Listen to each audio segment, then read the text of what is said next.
আসসালামু আলাইকুম। দেশ এবং দেশের বাইরে যে যেখান থেকে আমাদের এই ভিডিওটি দেখছেন সবাইকেই হাবিবুর রহমান মৎস্য প্রকল্পের পক্ষ থেকে শুভেচ্ছা এবং অভিনন্দন জানাচ্ছি। দর্শক, কথা বলছি আমি মোহাম্মদ মাহমুদ রাজীব এবং আমাদের মাছ চাষের যে প্রকল্প এইটার স্থান হচ্ছে ফরিদপুর জেলার ভাঙ্গা থানায়।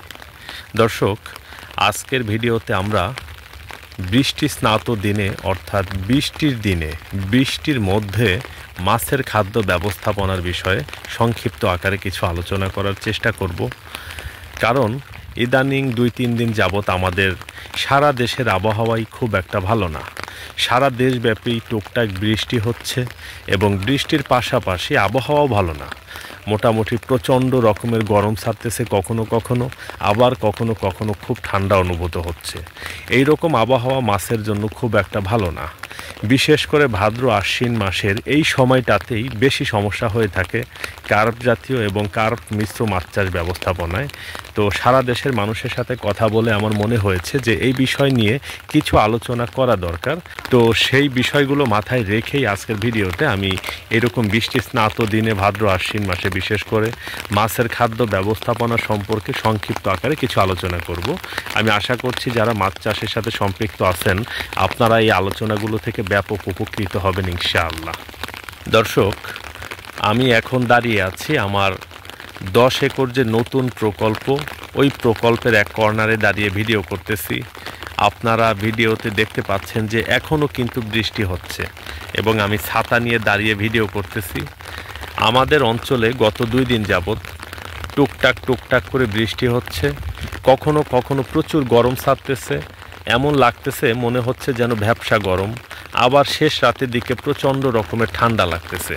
এই আবহাওয়াটা বিশেষ করে যারা কার্প জাতীয় মাছের সাথে চিংড়ি চাষ করেন তাদের জন্য ব্যাপক একটা ভয়ের কারণ। এই রকম আবহাওয়াতে শেষ রাতের দিকে যদি হঠাৎ করে পুকুরে অক্সিজেন ফল্ট করে তাহলে চিংড়ি মাছের উপরে ব্যাপক একটা ক্ষয়ক্ষতি হয়ে যায়। এই জন্য যারাই আপনারা মাছ চাষের সাথে সম্পৃক্ত আছেন, বিশেষ করে কার্প মিশ্র চাষে আপনারা চিংড়িটা চাষ করেন, খুব সতর্ক থাকার চেষ্টা করবেন, সব সময় নজরদারিতে রাখবেন, অক্সিজেনের ব্যবস্থা পাশাপাশি পুকুরে স্রোত দেওয়ার ব্যবস্থা রাখার চেষ্টা করবেন এবং কিছু ভিটামিন সি, স্যালাইন বা লবণ এইগুলো সবসময় আপনারা স্টকে রাখবেন যেন বিপদ হলে তৎক্ষণাৎই এইগুলো আপনারা ব্যবহার করতে পারেন। আমাদের ছোট বড় সব মিলিয়ে প্রায় 23টা পুকুর আছে। আজকে আমরা কোনো পুকুরেই খাবার দেই নাই। দেখুন, আমাদের পুকুরগুলোতে আমরা কখনো সার ব্যবহার করি না। গত বছর আমরা অল্প স্বল্প পরিমাণে পুকুর প্রস্তুত করার সময় কিছু সার ব্যবহার করেছি, তবে এই বছর এসে আমরা টোটালি 1 ফোঁটা সারও ব্যবহার করি নাই। যদি বলি যে 1 গ্রাম সার কোনো পুকুরে ব্যবহার করেছি তাও করি নাই। টোটালি সার মুক্ত বিষমুক্ত চাষ করতেছি, মানুষের জন্য কাজ করতেছি ইনশাআল্লাহ। তো দর্শক, তারপরেও এত ভালো পরিবেশ রাখার পরেও আজকে প্রায় 10 থেকে 12টা পুকুরে আমাদের মাছ ভেসে গিয়েছে এবং ভেসে গিয়েছে বলতে দেখুন এখন প্রায় 1টা-1:30টা বাজে বেলা। এই সময়েও অনেক পুকুরে মাছ ভেসে আছে। এটা কিন্তু ভালো লক্ষণ না। এটা হচ্ছে যে আবহাওয়া প্রচণ্ড রকমের খারাপ। এরকম খারাপ আবহাওয়ায় কোনো পুকুরে মাছ আবার সকালবেলাতেই ডুবে গিয়েছে। তো ওই পুকুরগুলোতে এখন যদি আমরা খাবার দিই তাহলে কি সমস্যা হবে? প্রথমত সমস্যা হবে মাছ ঠিকঠাক খাবারগুলো খাবে না এবং খাবারগুলো যখন না খাবে ওই খাবারগুলো যদি পচে যায় আগামীকালকে সকালে আবার মাছ ভেসে যাওয়ার একটা সম্ভাবনা থাকবে। দর্শক, আপনারা যারাই মাছ চাষের সাথে সম্পৃক্ত আছেন আপনাদের মাছ চাষের পুকুরে যদি সকালবেলা মাছ ভেসে যায় তাহলে ওই পুকুরগুলোতে আপনারা আর ওই দিন খাবার দিবেন না। ওই দিন যদি ওই পুকুরগুলোতে খাবার দেন তাহলে যে সমস্যাটা হতে পারে পরের দিন সকালে আবার কিন্তু আপনাদের পুকুরে মাছ ভাসতে পারে। আর এমন যদি হয় যে পুকুরে অ্যামোনিয়া বেড়ে গিয়েছে, পিএইচের তারতম্য হচ্ছে এবং পাশাপাশি পুকুরের তলদেশটা নষ্ট হয়ে গিয়ে আপনার পুকুরের পরিবেশ খারাপ হয়ে গিয়েছে, সেই ক্ষেত্রে এইরকম অবস্থাতে পুকুরে খাবার দেওয়া হলে কিন্তু যেই মাছগুলো পরের দিন সকালে খাবে অর্থাৎ ভেসে যাবে, সেই মাছগুলোর ভিতরে বেশ কিছু মাছ যারা প্রচুর আহার করবে তাদের মারা যাওয়ার একটা সম্ভাবনা থাকবে। এই জন্য আমরা পরামর্শ দিই এই রকম আবহাওয়াতে, বৈরী আবহাওয়াতে খাবারটা না দেওয়াই ভালো। তবে বৃষ্টির মধ্যেও মাছকে খাবার দেওয়া যাবে, সেই পরিস্থিতিটা আবার এই রকম না, সেইটা অন্যরকম। যেমন দেখেন, সাধারণত হঠাৎ করে যখন দীর্ঘ একটা সময় আমরা শীত পার করি, গরমের সিজন পার করি, তারপরে বৈশাখ জ্যৈষ্ঠ মাসে যখন বৃষ্টি আসে তখন কিন্তু শুরুর দিকে একটু সমস্যা হয়। এবং ওই বৃষ্টির সিজনটা যখন কন্টিনিউ চলতেই থাকে, ধরেন জ্যৈষ্ঠ মাস আষাঢ় মাসে যখন কন্টিনিউয়াসলি বৃষ্টি হইতেই থাকে, তখন কিন্তু বৃষ্টির মধ্যে খাবার দিলেও মাছ ভাসে না। তখন বিষয়টা হয় এরকম যে বৃষ্টির মধ্যে মাছ আরও স্বাচ্ছন্দ্যের সাথে খাবার খায়। বৃষ্টির মধ্যে আপনি ভাসমান ফিডটা দিবেন, দেখবেন যে ব্যাপক খাইতেছে। এটা কিন্তু অন্যরকম বিষয়। আর এই রকম বৈরী আবহাওয়া, অর্থাৎ এই রকম বাজে আবহাওয়ার মধ্যে এই শীত, এই গরম, এই বৃষ্টি, এই রোদ উঠতেছে, একদম মানুষের শরীর দেখবেন যে ঘেমে টেমে অস্থির হয়ে যাচ্ছে। এই রকম আবহাওয়ার ভিতরে ভাই মাছকে টোটালি খাবারটা না দেওয়ারই আমি পরামর্শ দিব। গত 2 দিন যাবত আমরা আমাদের পুকুরগুলোতে খাবার দিচ্ছি না। ভিডিওর ঠিক মাঝখানটাতে খেয়াল করে দেখুন, এই পুকুরে আমরা 4টা খুঁটি দিয়ে রেখেছি। এই 4টা খুঁটির সাথে আমাদের একটি টেরে সেট করা আছে। ওই টেরের ভিতরে আমরা প্রতিদিন সকালবেলা কার্প জাতীয় মাছকে ডুবন্ত ফিড দিয়ে থাকি। এবং এই পাশের পুকুরটাতেও দেখুন, এইটাতেও আছে, এইটাতেও আমরা দিয়ে থাকি। এবং এই পাশের পুকুরটাতে ওই কর্নারটাতে খেয়াল করে দেখুন, ওইটার ভিতরেও আমরা একটা টেরে দিয়ে রেখেছি, ওইটার ভিতরেও আমরা খাবার দিয়ে থাকি। তবে এই পুকুরটাতে আমাদের রাক্ষসে মাছ আছে বর্তমানে চাষে। সেই রাক্ষসে মাছের সাথে অল্প কিছু আমাদের কার্প জাতীয় মাছ আছে, সেই মাছগুলোকে আমরা ওই টেরের ভিতরে খাবার দেই। তো দর্শক, গত 2 দিন যাবত আমরা আমাদের এই কোনো পুকুরেই ডুবন্ত ফিডটা দিচ্ছি না। তবে কোনো ক্ষেত্রে আমাদের যদি মনে হয় যে বিকেলবেলা আবহাওয়াটা অনেক ভালো আছে, আজকে এই পুকুরে মাছ ভাসে নাই বা এই পুকুরে মাছ ভাসে নাই, সেই ক্ষেত্রে আমরা কিছু পরিমাণে ভাসমান ফিডটা দিতে পারি, এবং সেইটা পরিমাণে খুব বেশি না। সম্মানিত মাছ চাষি ভাইয়েরা, আমরা যারাই মাছ চাষের সাথে সম্পৃক্ত আছি, একটা বিষয় আমাদের খুব যত্ন সহকারে মাথায় রাখতে হবে। কখনোই এই চিন্তাটা মাথায় আনা যাবে না যে খুব দ্রুত মাছকে বড় করে বিক্রি করতে হবে, এই জন্য পরিবেশ বুঝি না, পরিস্থিতি বুঝি না, প্রচুর খাবার মাছকে দিতে হবে। এই রকম চিন্তা ভাবনা থেকে আমাদের বের হয়ে আসতে হবে। কারণ একটা বিষয় আমি মনে করি যে খুব দ্রুত মাছ বড় করে বিক্রি করতে গিয়ে যদি আমার মাছগুলোকে আমি মেরে ফেলি, তাহলে তো আমার ব্যাপক একটা লস হয়ে যাবে, আমি ভালো একটা লোকসানের সম্মুখীন হব। তার থেকে পরিমিত পরিমাণে খাবার দিয়ে এবং সব কিছু ঠিকঠাক রেখে যতটুকু আসলে আমার প্রাপ্য বা যতটুকু পাওয়া সম্ভব বা যেইটা হওয়া সম্ভব, এইরকম একটা চিন্তা মাথায় রেখে আমরা যদি মাছ চাষ করি এবং সময় সাপেক্ষ পরিবেশ পরিস্থিতি সব কিছু মিলিয়ে আমরা চিন্তা ভাবনা করে যদি মাছ চাষটা করি, তাহলে কিন্তু লসের সম্মুখীন আমাদের হতে হবে না। আর এমনিতেই সব কিছু তো আসলে পূর্ব নির্ধারিত একটা কপালের ব্যাপার আছে, তাকদিরের ব্যাপার আছে। আল্লাহ পাক যেটা আমাদেরকে দিবেন, ওইটার বাইরে তো কোনো কিছু পাওয়ার আমাদের কোনো সাধ্যই নাই। তো যাই হোক দর্শক, আজকে আমাদের ভিডিওর যে মূল আলোচনার বিষয় ছিল যে এই রকম বৃষ্টি স্নাত দিনে বৈরী আবহাওয়ার মধ্যে, বিশেষ করে ভাদ্র আশ্বিন মাসে মাছকে আমরা কি পরিমাণ খাবার দিতে পারি। আমার প্রথম এবং প্রধান পরামর্শ হচ্ছে যে এরকম খারাপ আবহাওয়ার মধ্যে টোটালি কোনো খাবার না দেওয়া। এবং যারা বিশেষ করে ছোট পোনাটা চাষ করে থাকেন, তারা এই রকম আবহাওয়ার মধ্যে প্রচুর সরিষার খৈল, চিটাগুড়, তারপরে হচ্ছে গিয়ে ভুট্টার গোড়া বা অন্যান্য লিকুইড খাবারগুলো পুকুরে দিয়ে থাকেন।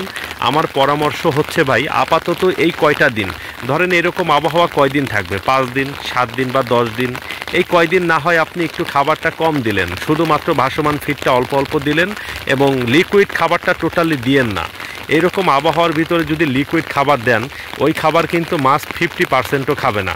বাকি 50% যে প্রাকৃতিক খাদ্য হবে, পচে যাবে তাও কিন্তু না, ওইটা তলদেশেই থেকে যাবে।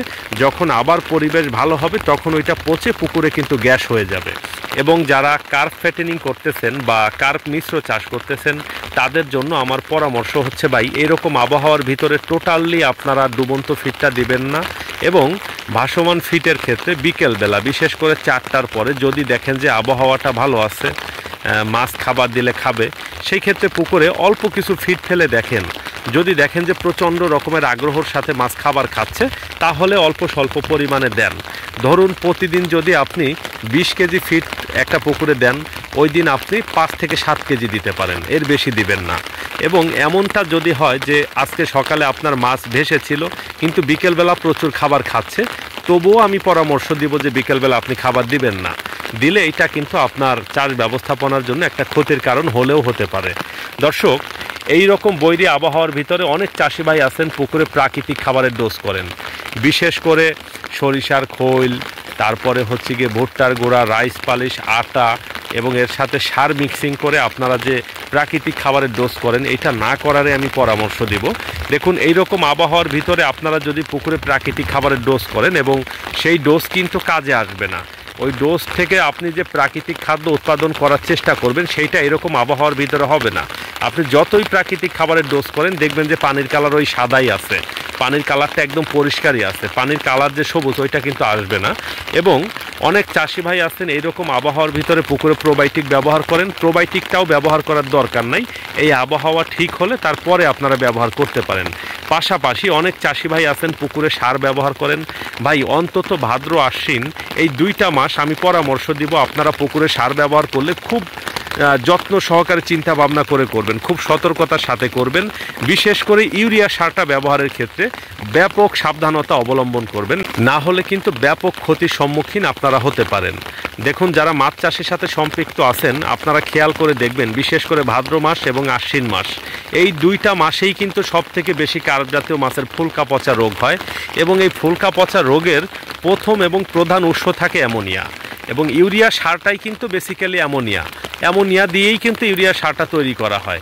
এখন পুকুর থেকে অ্যামোনিয়া দূর করার জন্য আমরা কত কিছু পুকুরে ব্যবহার করি, আবার সেই অ্যামোনিয়াই যদি পুকুরে দিয়ে দেই তাহলে ভাই একটা বিষয় কেমন হয়ে যায় না, আমরা অ্যামোনিয়া দূর করার জন্য এইটা সেইটা, এই ওষুধ সেই ওষুধ, এই জিওলাইট, এই ইউকা ব্যবহার করি, আবার কিছুদিন পরে সেই অ্যামোনিয়াই এনে পুকুরে দিচ্ছি।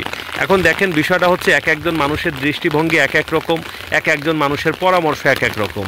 আমি দেখতেছি সারা দেশে অনেক বড় বড় অফিসাররা ইউটিউব চ্যানেল খুলে তারা পুকুরে সার দেওয়ার পরামর্শ দিচ্ছে, অথচ আমি একজন ক্ষুদ্র মানুষ, আমি একদম স্ট্রংলি বলতেছি নো ফার্টিলাইজার, মানুষের জন্য কাজ করব, এটা ভালো মন মানসিকতা নিয়ে করব, ব্যাপক একটা ভালো চিন্তা ভাবনা থেকে করব। দেওয়ার মালিক আল্লাহ, আল্লাহ দিলে কোন জায়গা দিয়ে আপনাকে দিবে আপনি কল্পনাই করতে পারবেন না, কেমনে আপনি ধনী হয়ে যাবেন আপনি চিন্তাই করতে পারবেন না। একটা কথা মাথায় রাখতে হবে, 1000 বিঘা জায়গাতে চাষ করেও মানুষ লস করে, আবার মাত্র 5 একর জায়গাতে চাষ করেও কিন্তু মানুষ অনেক টাকা প্রফিট করে। এটা সম্পূর্ণটাই তাকদির, চিন্তা ভাবনা, সুস্থ এবং ভালো চিন্তা ভাবনার একটা বিষয়। আল্লাহ পাক সবসময় মানুষকে মন দেখে তারপরে ধন সম্পদ দেন, এটা মাথায় রাখতে হবে। তো যাই হোক দর্শক এবং সম্মানিত চাষি ভাইরা, আমি আশা করি আমি এতক্ষণ যে আলোচনাগুলো করেছি আপনারা এই বিষয়গুলো বুঝতে পেরেছেন। বুঝতে পেরে থাকলে আপনারা খাদ্য ব্যবস্থাপনার ক্ষেত্রে এই সময়টাতে অন্তত ব্যাপক সতর্ক থাকবেন। তবে যারা তেলাপিয়া পাঙাশ চাষ করতেছেন তারা হিসাব করে কাজ করবেন, তারা যেমন লাগে তেমনই করবেন। পাঙাশ মাছে তো আর এরকম ভেসে যাওয়ার কোনো ভয় নাই, তেলাপিয়াতেও রিস্ক আছে, তবে পাঙাশ মাছ তেলাপিয়াতে অপেক্ষাকৃত কার্প জাতীয় মাছের থেকে কম রিস্ক, এই জন্য আপনারা পরিবেশ পরিস্থিতি বুঝে তারপরে খাবার দিবেন। যাই হোক দর্শক, সবার সুস্বাস্থ্য এবং দীর্ঘায়ু কামনা করে আমাদের আজকের ভিডিওটা আমরা এইখানে শেষ করতেছি। সবাই আপনারা ভালো থাকবেন, সুস্থ থাকবেন, আমার জন্য সবাই দোয়া করবেন। আসসালামু আলাইকুম।